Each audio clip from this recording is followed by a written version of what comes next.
We never know what these are going to sound like. So. They sound better than we do a cappella. Creatures great and small, all things wise and wonderful, the Lord God made them all.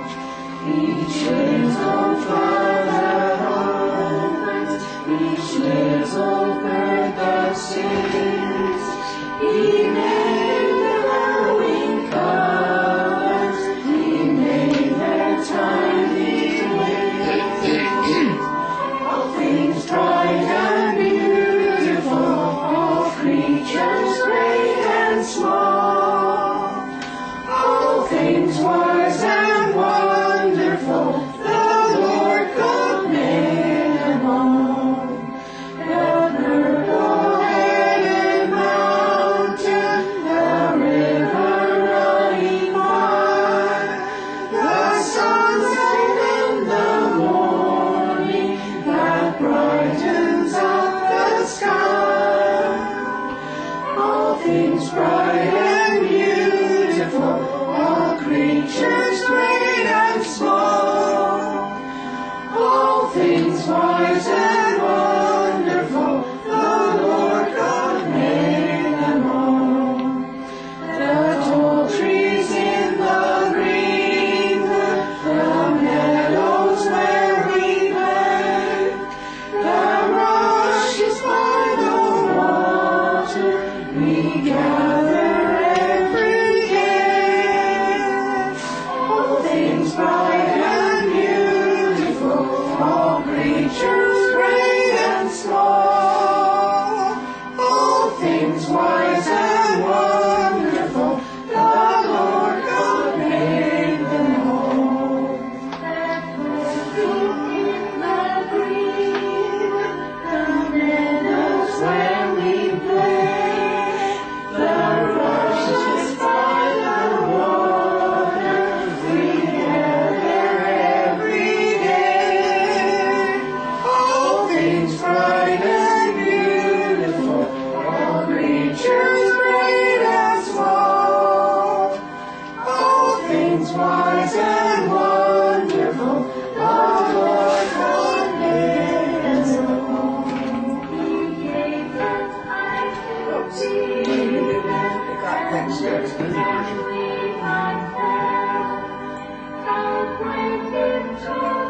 They got more than we've got there. We're going to have to find out all they got. We're doing pretty good with this one because some of the ones that we have online, they have totally different words and it's not the same in the book. So, welcome everybody. God loves you and so do I. And I'd like you to tell your neighbors, glad that they're here and glad that we're having a great Easter. Happy Easter, everybody. Happy Easter. Happy Easter. Glad you're here and happy Easter. I know this is a tough one. And happy Easter to Ozzy and to Dale up country. Happy Easter, Dale. Happy Easter, Happy Easter, glad you're here, Dale. Happy Easter! Happy Easter. There we Glad you go. both do. Yeah. Glad you're here. Yeah, so we have a little bit different backdrop because it works out for me to get on the computer a little back and forth. We need to get a few people that are more computer literate than what I am because I'm not the greatest in the world. So in the meantime, we work with what we have and as God says, help them that helps themselves, right? Sure. That's really good. And I'd like you to join me for the opening prayer, please. Heavenly Father, we're so thankful that we can gather together in this celebration of these wonderful times of year that waken us to the lovely feeling of love that comes through us from the source. We know that at Easter time there is a special feeling of when you had your Son come upon the earth because you understood the frailties of man. And it is not that he was to come here to be critical, but to show us that you understand all the things that we have as human beings, and that you love us regardless, and that when we return to spirit, it will be pure spirit, just as your Son was. Amen. Oh, there you go. So it's Easter time. We're having little Easter talks today from Kathy's going to join us and do a little talk about what her thoughts on Easter are. Dale is going to do a little talk from up country, up in Vavenby, and give us a little bit of talk. And this is our other ordained minister, Reverend Dale Haggerty. And we don't see Dale's face often, but we hear from her now because we have a phone in. And if we get into another organization where we have a place that we're meeting other than my home, the phone is going to be a priority because Dale loves to attend meetings. So that's what we're going to do today. And so before we do that, I don't know how many of you know accentuate the positive, but I was just saying that I remember this back from 1945, the end of the Second World War. And we were in the park called Christie Pitts in Toronto. And they were celebrating the end of, well, actually it was VE Day, not VJ Day, but VE Day. And they were having big celebrations and dancers. And I can remember a man in the zoot suit. Does anybody know what a zoot suit is? And the zoot suit, he looked like a big gangster, and he come out and he sang this Accentuate Positive. So it's number 29, and we'll give it a try. Bing Crosby and the Andrews sisters are going to give us a hand here. And hopefully we can sing along.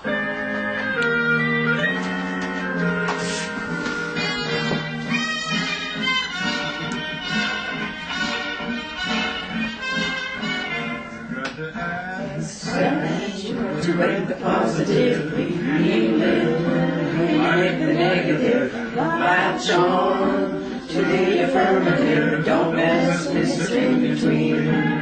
You gotta spread joy up to the maximum, bring the room down to the minimum. Have faith or pandemonium, love to walk upon the scene. To imitate your mastermind, in the wind, blowing in the art. What did you do just when everything looks so dark? Gotta change keys. Accentuate the positive, eliminate the negative, and latch on to the affirmative. Don't mess with Mr. In Between. No, don't mess with Mr. In Between. There we go. How good is that? You know, we talk about New Age, right? And everybody thinks New Age is something that started in, well, some think 70s, some when, some think the 80s, and some think the 90s. And there's a song that I said I remember from 45. So I guess the New Age started a lot earlier than what we thought it was. And so I'd like to talk a little bit about Easter. And I'll do the first one, and Kathy, and then we're going to talk to Dale. Okay? And so one time I was asked to go to First United Spiritualist Church, and it was Easter Sunday. And many of you might know that there is varied ideas of what spiritualism is. And we have some spiritualists that say that you cannot believe in Jesus Christ or be Christian because spiritualists can't be Christian. And then there is a oldest church in the United States that is a spiritualist church, is a Christian spiritualist church. There is a Christian spiritualist church back east in Ontario where I served, and back there they call Jesus the elder brother. Okay, so I got thinking about what does all this mean? Now, I was brought up on the Christian faith, and as you read in our motto, is that all spiritual pathways lead to the same God. So, does it matter whether you believe in Judaism, which we have some people who attend our chapel that do believe in Judaism, but they can still practice spiritualism. Because spiritualism really is a philosophy more than a religion. Although they call it a religion and it has to take the guise of a religion to be able to qualify both in Europe and here for as a church, shall we say. It basically, bottom line in our organization, this one here, is really that we believe that there is life after this life. In other words, life is a continuum. We were life before we came into the physical body. We become life throughout the physical experience. And although our physical body grows and gets older and breaks down, as mine is doing right now, I don't know, as you get older, for the younger ones here, if you understand that you will still feel inside yourself the same young spirit that you are at 20, at 30, whatever. You will still feel that identity as you get older. And then when the time comes that we pass into the spirit world and go back to the just spirit and let this physical body drop away and it goes back dust to dust and ashes to ashes or whatever they say it does, we still have the same continuum and we are still the same personality and we pass into that. So how does that relate to Easter and to the fact that Jesus lived a life here? If you choose to think Jesus was just a teacher or a great philosopher, or if you believe that he was a pure part, if we like a diamond, if God is like a diamond of energy, was a pure piece of that energy that was manifested in a physical form. If we believe that, which is what the Christian faith believes, and he was the Son of God, and I honestly believe there were many pieces that went, but that, even though I was brought up on a Christian faith. But if you believe that that is the one and only Savior, the reason that Jesus was sent here wasn't so much to die on the cross. I just watched a movie this morning about 3:30. You know, sometimes I wake up and I can't go back to sleep, and I watch a movie, and there must have been 80 people on the cross, on crosses, all over this movie on the hill where Jesus was crucified. And Jesus was one of them, but there was about 80 crosses with people on them. That was the execution of the day. That's how they were executed. So it's not so much that he died on the cross, but that he showed us a couple of things. One of the things that he showed us is that we have choice. Now, you remember in the Garden of Gethsemane that Jesus was praying. And when he was praying, he said, Father, if this be, I will take this cup from me. In other words, I don't really want to go up on that cross. I don't really want to die, physically die this way. But if it is your choice, because I promised that I am of you and I am going to do your will, I will do that. That's basically what he was saying on that visit in the garden. Now, it shows we have choice, doesn't it? Because at that time, Jesus had a choice as a man, as a manifestation in a physical body, to say, are you kidding me? I'm out of here. I'm off to some other country. I am not getting up on that cross. He could have chose to leave.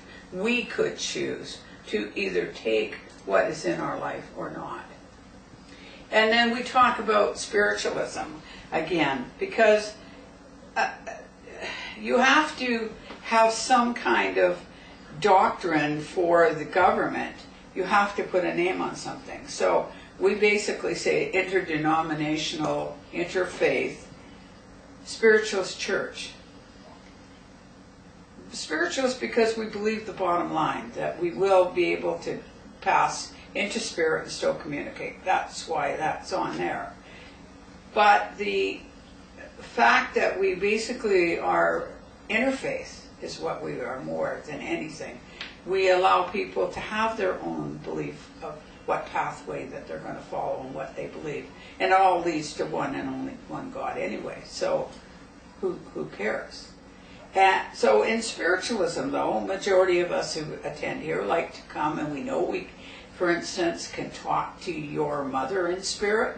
We can talk to my father in spirit. We were talking before service about what happened to us this week that I feel was a spiritual intervention from my father. And so we know that there is life on a continuum. So as we do practice spiritualist philosophy, but we still practice whatever our own personal belief is.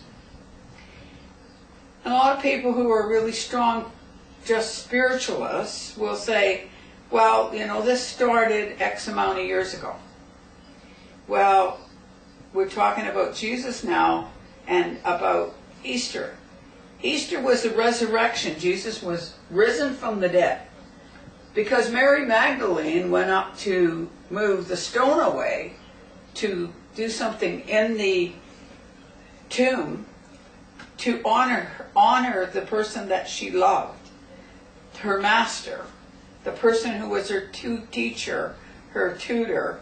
And if we think we adore our mentors and tutors, just think how those people who spent those years with Jesus following his teachings felt when he was put to death and that he's gone. And we believed that he was the Messiah. Now he's gone. So she's going up there to tend him as a loving person would the body of her dear friend.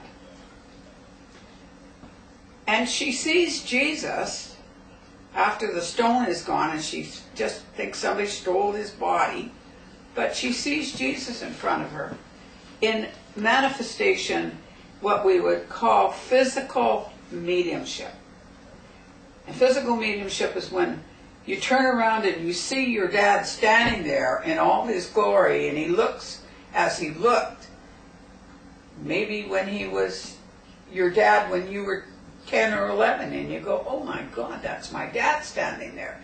Jesus looked as he did as a man walking upon this earth. And Mary Magdalene thought she would have gone crazy, I guess, and thought, go away, go away from me. And then he said, no, I am who I am, and showed his hands. So this was mediumship in the purest form. There's very few of us can do actual, Sheila, you've been in for a long time. There are very few people that can actually manifest physical mediumship where everybody in the room would actually see the same person.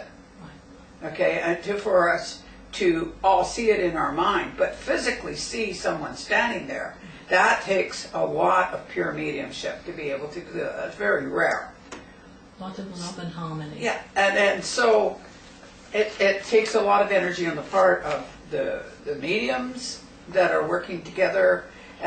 All the conditions have to be right, and the people who are coming through have to be in the right vibration, and it takes a lot of work, so it's not something that's that common.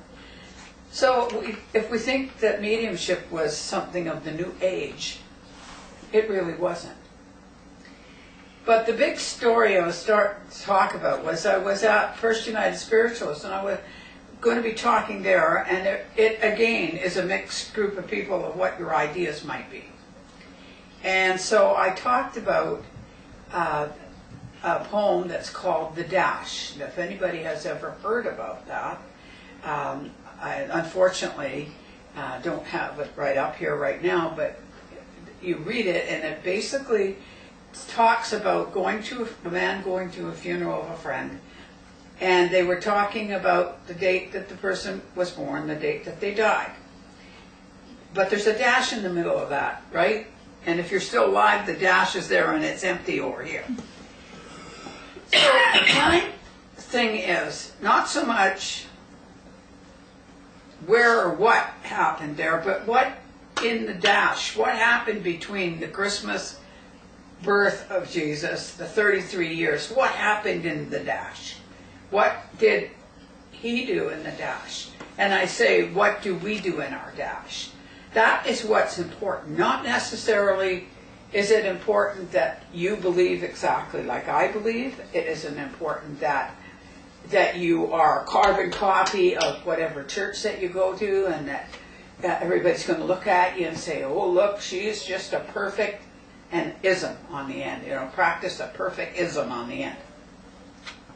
Or ist. And so we take a look at what do we do in our dash.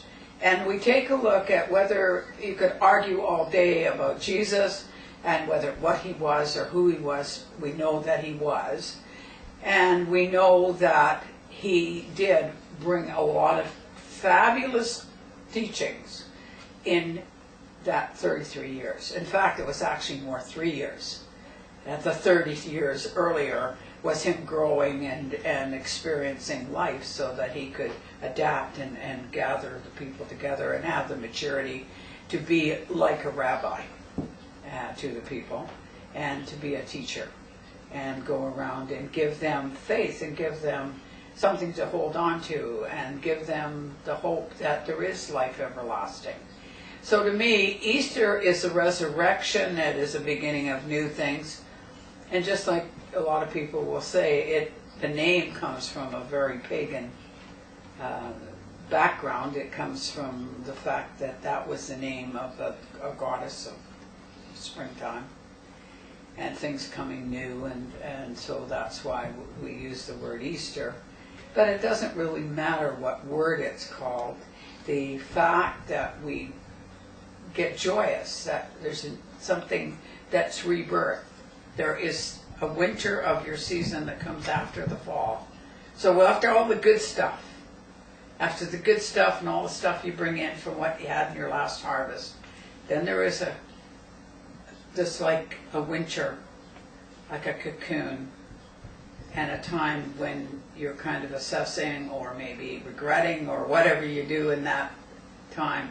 But there is always, when there's an end to one and the harvest is in, and there's an end to one, then we know there's going to be a new beginning after that period of cocooning or that period of quiet. So this is the hope that so many people have. And I have to say that it doesn't really matter if the people practice the way we do. We don't have to go and tell somebody else that they have to practice the way we do. We can look at other people in other churches and their beliefs and say, good, that has brought them through tough times. That is their connection with God, and we can allow people to have that. So Easter to me is a new beginning, a new thinking. Yes, we've had tough times, but Dr. Shua says tough times never last, and tough people do. So here comes the farmer who starts out in the new spring and knows that that ground is really tough. And I remember my grandfather plowing, and this is ages ago, and in northern Ontario, I don't know if you know what the material up there is, like the land is like, it's a lot of rock, and the little bit of ground that he did have that he cleared and took all the rocks out of it, and he used to plow that with his horses. And he never ever had a tractor. He was on his farm till he was 89 years old. And he would plow with his horse and his plow. And how tough that was in that spring of the year to break that new ground. Have the faith that when he got that new ground, and he put the disc through, and then they would go and get it all done and seed it. And then they'd have to have faith that it was going to grow. Have faith while it was under the ground. So in the fall, he would get all the oats and things that he needed, all the hay that he needed, and his big onions about this big, and his corn on the cob. And I could remember going for supper at my granddad's house. His wife had been passed away many years. And that's what you got for dinner. These big onions, white onions like this that were still with the greens on them, and corn on the cob. And we made a whole dinner of that. And to this day, I could still sit down and eat those big white onions and corn on the cob and make a whole meal of it, because it's a comfort thing. It's something my grandpa did and something that I love. So he lives on through me in memory, but more importantly, he lives on in the spirit world and is there forever for me to be able to have help from him. Thank you. There you go, Kathy. It's your turn now. You can come up here and take my chair. All right. You won't have to move anything. Why do you stand? I like standing. Thank you very much for sharing your roster with me today. I really appreciate being here, and thank you everybody for coming on this beautiful Easter Sunday. And you have to talk up because Dale will have to hear Can you hear me, Dale? Yeah. All right, I'll talk louder. So, experiencing a little bit of a power surge here. I changed that from a heat flash to a power surge. I like that. Turn things around and turn into something more positive, and that's why I'm fanning myself. But Easter, I've been thinking about what does it mean to me, and I'd like to start by reading the principles that are on our own church little flyer here, because what I say today is my feelings of Easter and what Jesus means to me. And it might not be the same for you, but there might be something I say today that might spark something like, oh yeah, I like that way of thinking of it. Or I might think, oh, that's really not me. And that's what we respect, and that's our principles. And I do want to go over that because I don't know how anybody knows what our principles are. God by any name, in essence, is the same one God. That's number one. Number two, acknowledge, validate, and appreciate each other's uniqueness and difference, embracing each other as part of God's spiritual family. Number three, common communion of spirit and the ministry of angels. 4, a continuing existence of life for each individual spirit. 5, personal responsibility. 6, acknowledge the thought and the seed of creation. Each person will attract a life harvest according to what he or she thinks. And 7, all spiritual pathways lead to one God. To me, Jesus was the epitome of this. And time I read any part where that section of the Bible is Jesus, that is what comes across, is what's in our principles.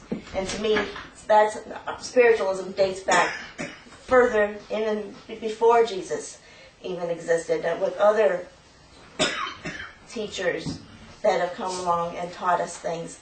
And that's what I think of Jesus, is that to me, he didn't want to be like on a pedestal, neither like Gandhi or Mother Teresa or all the other great teachers. They're the most simplest of people, and they have the most simplest of lives too, and not a lot of material items.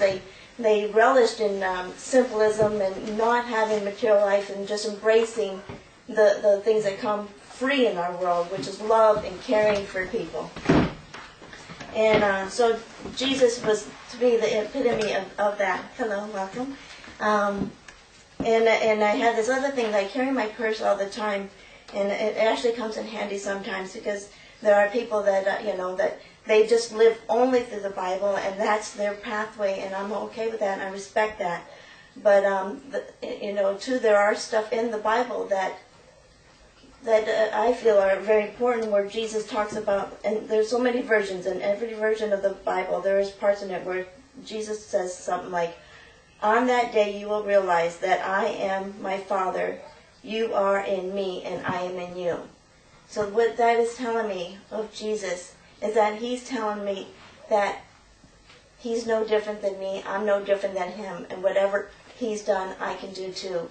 And he doesn't mean that he had any special powers that we can't embrace ourselves. It's just getting there. And what I find from that too is, in this lifetime, what I start, I'll always have a chance to finish. Whenever I see a message on Facebook or I see anything that says life is short, I hide it, because life is continuous in my feelings, my beliefs. Is that whatever I start here, if I don't finish it while I'm here in this physical world, I'll be able to continue it in the next, porthole that I go through, in the next reality, next realm. That it's just continuous. So every day when I'm waking up, I'm thinking of, like, what can I do today towards my goals, dreams, and desires? What can I do to help people remember and get in touch with their own divinity? That's what I feel like my message is, and my purpose in life is helping people remember their divinity. And I think Jesus, that's what he wanted people to know too, is that he didn't look down on anybody, no matter what religion they were, no matter what they did for a profession, if they were a prostitute or a king. He treated everybody the same and equal, and he didn't feel, intimidated by anybody either. And I find I do that too. I do find that that whether I'm around an Indian chief or just somebody that cleans bathrooms for a living or whatever, either way, I'm me. I'm not so much a chameleon. I try to live authentic no matter who I'm with. That if I have a difference of opinion, I'll go ahead and share that difference of opinion. I try to embrace the no judging, because I think Jesus was all about not judging people and just loving. And when we go forward with love, that makes all the difference in the world, no matter what's going on in our life. When I'm trying to handle the issues with family members, I always try to, okay, Kathy, how can I approach this with love? And that's what Jesus taught me. And to me, Jesus is my teacher, just as Gandhi is and Mother Teresa. These are all people I hold in high regard. And that is my reason for enjoying Easter. And that's my message. Thank you, Kathy. Happy Easter, everybody. Sorry. That's great. Sorry, Barbara, I thought it was 11. No, it's certainly not. Hi, we've got a couple more people came in. They thought it started at 11, but that's okay. You didn't miss a lot, because we had a lot of people that were a little bit delayed today, including myself. Myself, too. Yes, and so we start. Come up here. Always going to sit with Ozzy. So, at any rate, all she missed as I did my talk, and Dale is on the phone, and what we're talking about is just different things, different feelings about Easter. And we know that it is, because of the crucifixion of Jesus, that we have Easter. So we don't want to totally ignore that. And so we're giving kind of our thought a little bit on that. So Dale, are you ready? Yeah, pretty much. Okay, we'll just let you go ahead. Can everybody hear me? Yes, that's lovely. Okay. I just want to say, first of all, happy Easter to everyone. Thank you. Regardless of how or why you celebrate this time of year, whether it's a time to honor Jesus as one of our elder brother's contributions to the teaching of love and healing of all on earth, and his choice to give all of himself towards this end, it is a definite time to reflect, a time to renew mind, body, and spirit, a time of peace and thoughts of peace for all who dwell on this earth plane, and most importantly, a time to be with loved ones, both family and friends.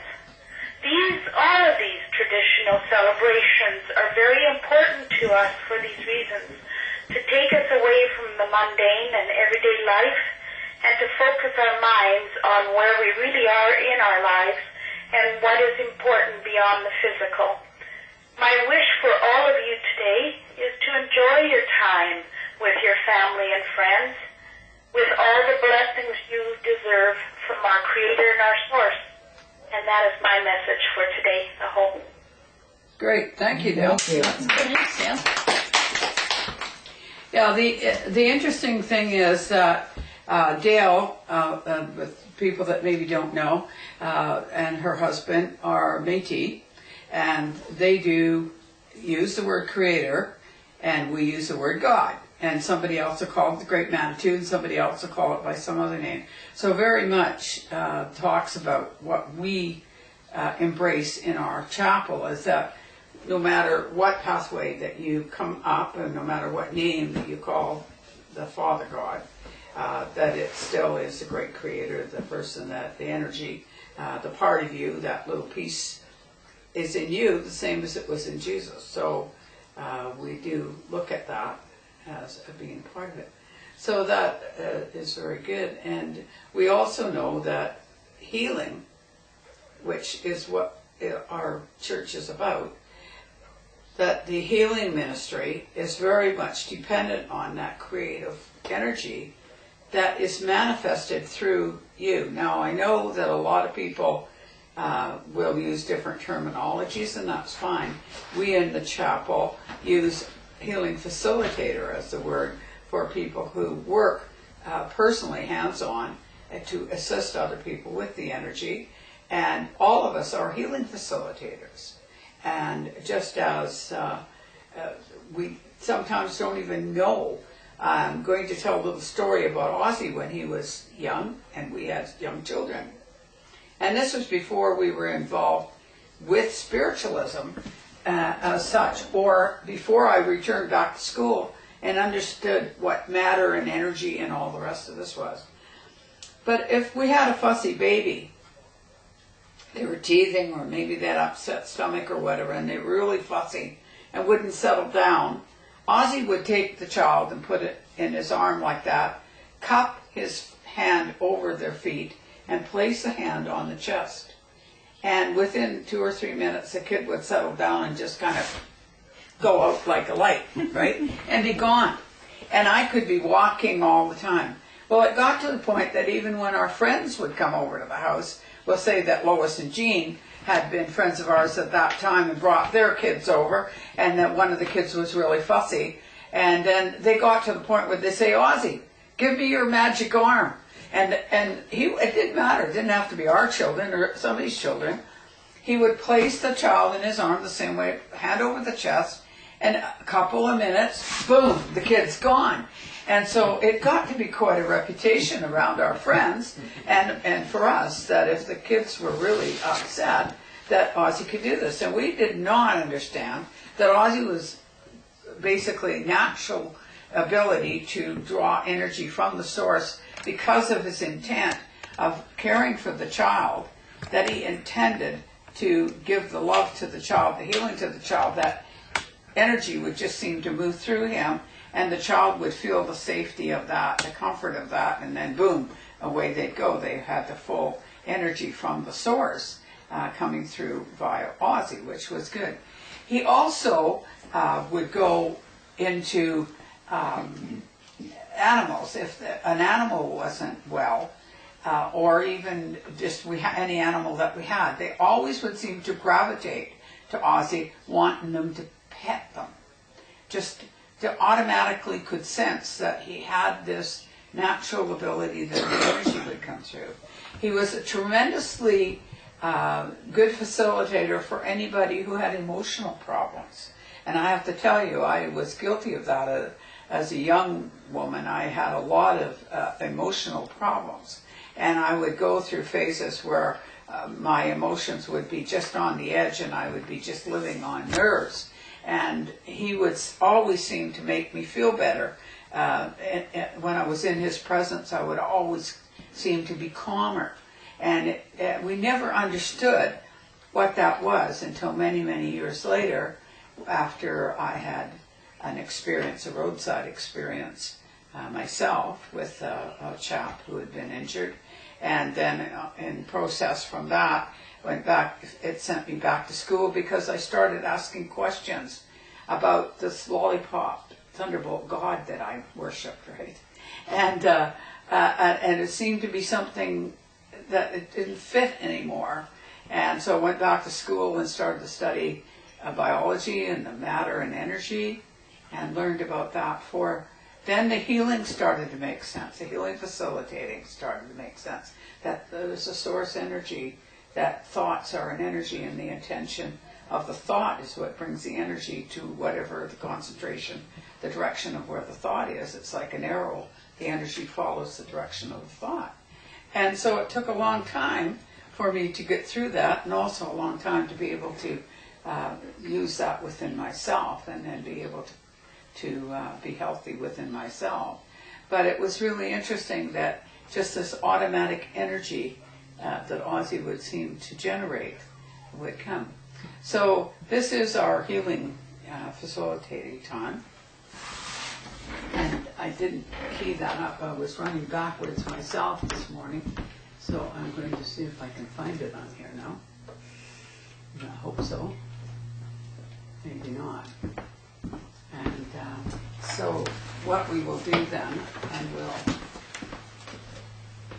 see if I can find.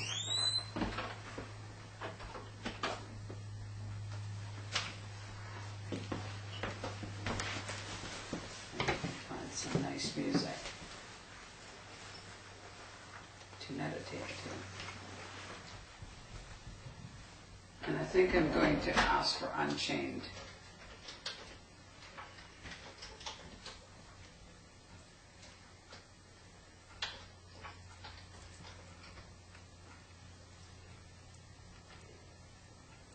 Now, there will be voice going on this one, but just relax and allow yourself to allow the energy to come through. The Joint Review Panel set 209 conditions, like number 50, which calls for a comprehensive marine mammal protection plan. We're working hard to protect Oh, Iceland. let's skip the ad now.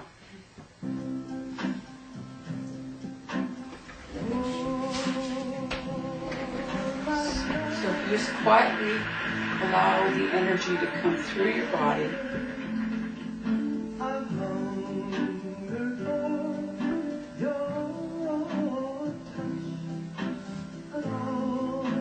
And feel that energy going upward and upward towards the top of your head.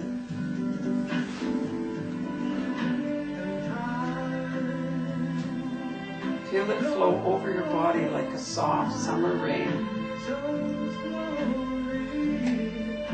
And as you listen to the music, feel yourself go into a healing cocoon. And just feel the energy of the music, healing and allowing the source energy to come through you to all those people in the world, in the universe.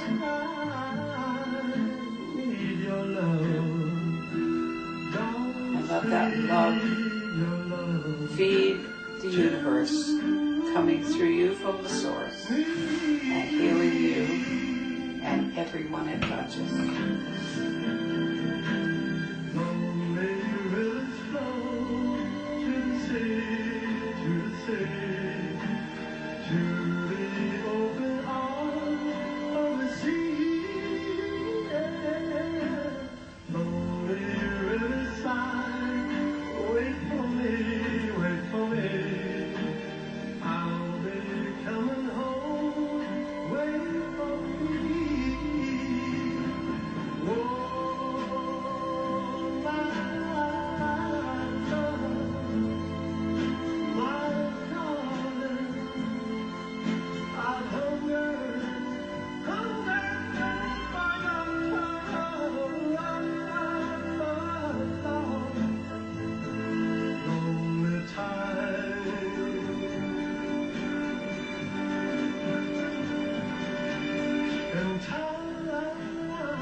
Everybody just compact and feel the nice warmness in your chair.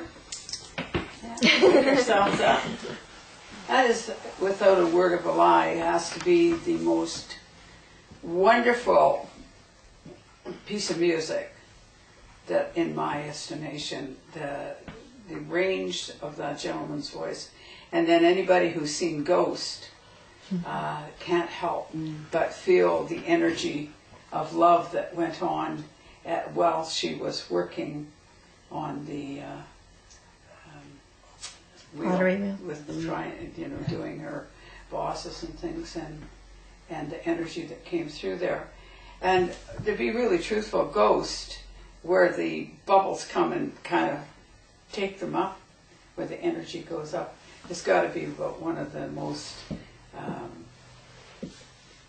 visual things of what happens when we leave our physical body and we just bubble up into the spiritual world and are able to be alive and well, because we still are alive and well, we just come out of the body. And I just totally think that is one of the best pieces of music as far as modern music that you can possibly get. So, yeah, nice meditation music, even though the voice is in there. Because if you are depressed or need to meditate, sometimes a nice piece of music that has nice words in it just really, really do help. And I know a lot of people really like the one that I do with the dreams, and the people like to listen to that one too. So here we are. So we are at the point, Kath, that we can talk a little bit about what's going on. Are you got anything going on in your life there? Or Just waiting any every good day. news from your Just working on manifesting, getting me into college and lining things Good girl. up, and yeah? waiting to get all the funding all lined up, and Yeah. hopeful start date May 12th. I'm working Wow. on my course that I'm taking for minister training program, and learning a lot about. We've had a few people ask us about doing some classes, so we are going to have to sit down and discuss what we're going to do there.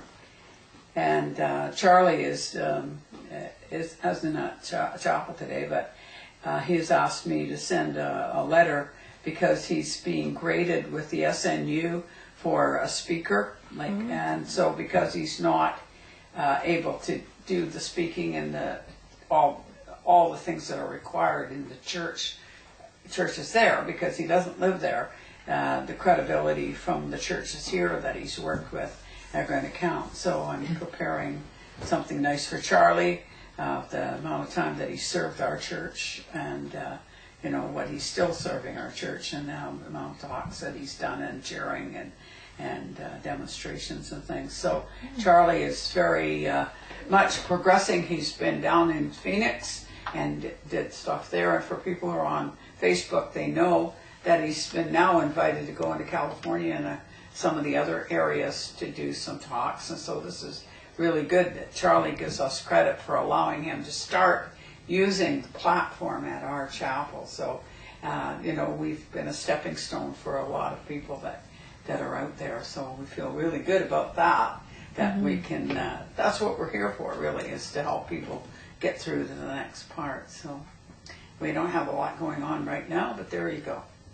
And we will get some things started as soon as we can.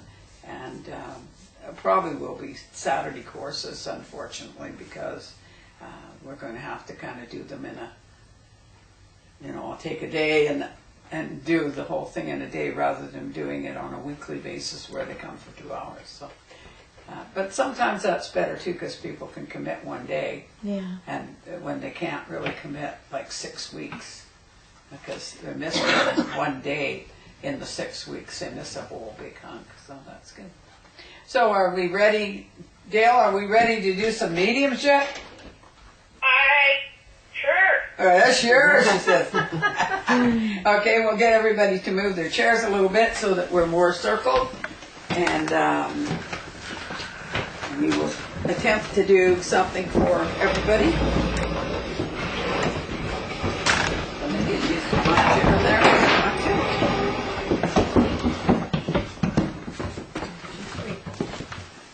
And we've got some really good goodies on this table there. I've been experimented with my cooking.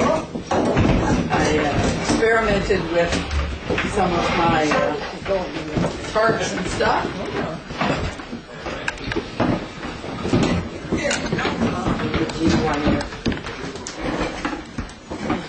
Do you want to come in here? Or you? Well, I didn't know I was invited or not. You can sit on this one. You'll feel like it the whole week. We used to do our group. On the sit there. Gene used to be in our, we used to have a group that met. And it was a really good group, wasn't it? It was. Yes, it was.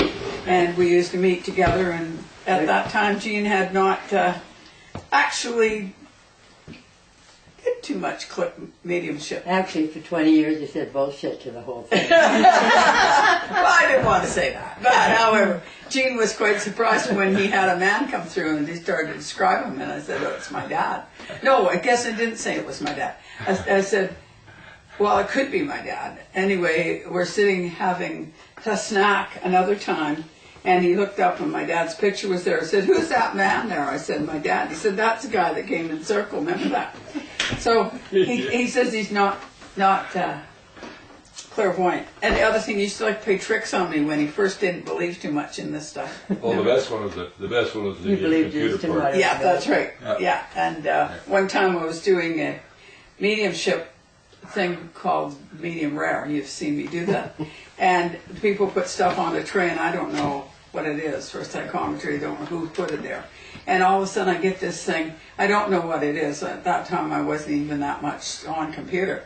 And I picked this thing up and I said, I don't know who put this on here, but, you know, whatever it is. And they put it on here thinking they're going to fool me, and they aren't. So then I started telling them about himself, and I said, whose is it with Gene's? Yeah. And then one thing, then that same day I went out to the store to get something, and I left my Visa card in the store.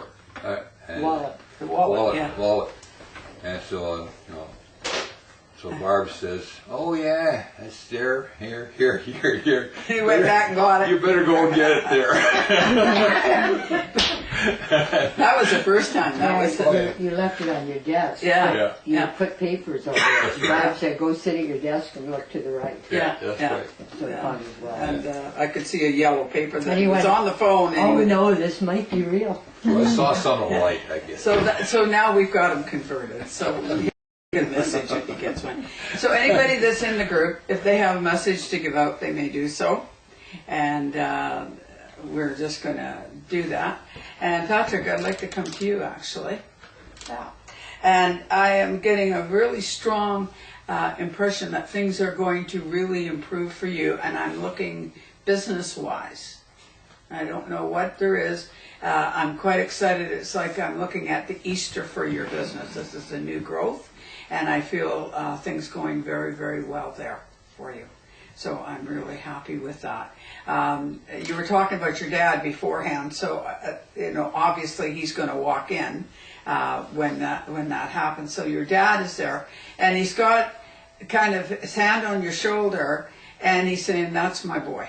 That's my boy. I'm quite proud of you. Just keep up the direction that you're going." Because there was a time when it wasn't. He was never not proud of you, but he wasn't very happy with the way things were going. Do you understand that? Yeah. And he's really pleased with the direction that you're going now. And he said, "That's my boy." And he just knew that you'd get back on track, and that things are always going to pick up for you. Once you're on track, it seems that you're able to find the opportunities that are there, and you're prepared for them. The opportunities are always there, but we're not always prepared for them. Let's put it that way sometimes when that's going on. So I want to say that he's there, and that he's really pleased with that. And also there's a woman coming through with him. Now, I don't know if it's his mother or your mother. That'd be his mother. Yeah, and They've been arguing back and forth about just exactly who gets to lead me. yeah, and the thing is that stood back while you were doing while he was doing the talking. But she's saying, just don't forget that I'm here as well. You know, he may be the one that stands up forward, but I was the power behind it. So don't let you think that he did it all by himself. She's 5 feet of concrete. Yeah, so he had quite a sense of humor, this lady. Oh yes. Oh, Champion yeah. rock thrower. Yeah, and so lucky you've got 2 of them coming through, and they're really happy to see how things are going for you right now, and that's really great. That's really great. So I'm really pleased with that. Do you have anything there, Kathy? No feeling? I have a feeling. Okay. And I don't really, my feelings is, I've been through what you're going through. And you just have to keep the faith and keep plugging away and say, hey, it's going to happen. And if you keep that encouragement going, nothing can stop you. And I just want to wish you happy Easter. And that's it. Good. Thanks, Gene. That was good. That was a surprise. You got a attitude. That was really good. Yeah. Well, it's nice to know you're going in the right direction. Did you make understand that? Yes, very Yeah, much. good. Susan. Yeah. You know, you're saying you had a bit of a cold. Yeah. And it's been kind of a tough thing, but there's some other tough stuff going on right now too. He said, I'm getting, and he says, so he's not telling me who he is, but I get a feeling that it's Probably. yeah. And says, don't sweat the small stuff, the big stuff, you know, whatever. Yeah. You have been through similar stuff this before. Do you understand? And you've always been able to get through it. Mm-hmm. And so don't lose faith now, because it seems like everything seems to be happening at one time. Do you understand that? Yeah. Well, probably. And then you're not feeling too good, and it just seems like that's just another added thing to the pot. And this is just kind of like, okay, like I'm seeing my grandpa in the fall of the year when he's raking all the dead stalks out, okay? Okay. And then he's using the discs to turn the soil over. Okay. Okay, this is what's happening right now. That a lot of the old dead stock that doesn't have anything left in it, you know, is being taken out and chopped up and stuff to be refertilize the ground or whatever. I To completely use, understand that. Yeah. yeah. And Yeah. so don't despair, because maybe the spring's just a little later, and it is definitely coming because the ground is being prepared for the spring. You know, I can just see that going on. And it's interesting that my grandfather is coming in and kind of demonstrating the farm thing, because I really wasn't a farm girl. I was a city kid that came up and seen my grandpa a couple times in my lifetime, or a few times, but and watched him and witnessed that he eat the land, you know, life out of that land, and kept a family of 12 kids. How he did it, that's beyond me. But what I'm getting from him is that he did what he needed to do. At each time, he didn't really worry too far down the line. He just did what he needed to do. This was this time of year, that's what he needed to do. This was this time. And that's what he's saying, stay within the box. Don't worry about summertime next year. You know, just concern yourself about getting the land prepared for the new crop, and then deal with that as it comes in. And if you're don't really know where it's all coming from, it will come. Okay. Okay? Great. Good. Okay, Dale, have you got anything? Lois is here, by the way. Hi, Dale. Hi, Lois. You know, they're not giving me specific messages. Okay. What they're telling me, and I'm seeing many spirits around all of you today, what they're telling me is they are visiting each of you individually, directly, one-on-one, and you will be able to get the message from them, and just coming with so much love for everybody there, and reminding you also of, even though this is a earthly special occasion or celebration, that